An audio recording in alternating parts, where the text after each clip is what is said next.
নমস্কার বন্ধুরা, তোমরা সবাই কেমন আছো? আশা করি সবাই ভালো আছো। আমিও ভালো আছি। তো আবার একটা নতুন ব্লগ নিয়ে চলে এলাম।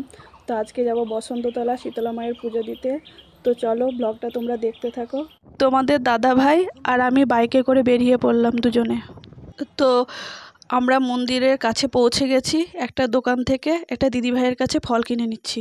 আমরা মন্দিরের ভেতরে পৌঁছে গেছি। তো এবার আমরা মায়ের পুজো দিচ্ছি। তো বন্ধুরা, আমার পুজো দেওয়া কমপ্লিট।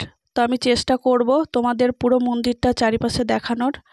তো মেলা এখন সেভাবে বসেনি, এটা মায়ের পুজোর মাস, তাই মেলা একটু একটু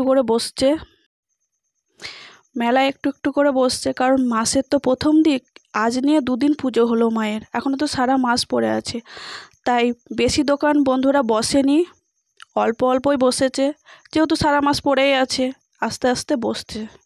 বন্ধুরা, পাঁশকুড়া চপ তো তোমরা সবাই জানো, বিখ্যাত চপ।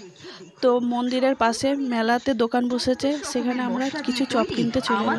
পাঁশকুড়ার চপ মেলা মানেই আনন্দ, হই হুল্লোড়।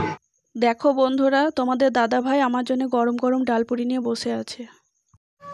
আজকের ছোট ব্লগটা এখানেই শেষ করছি। তো পরবর্তী ভিডিওতে আবার দেখা হচ্ছে। তো ততক্ষণ সবাই ভালো থেকো, সুস্থ থেকো।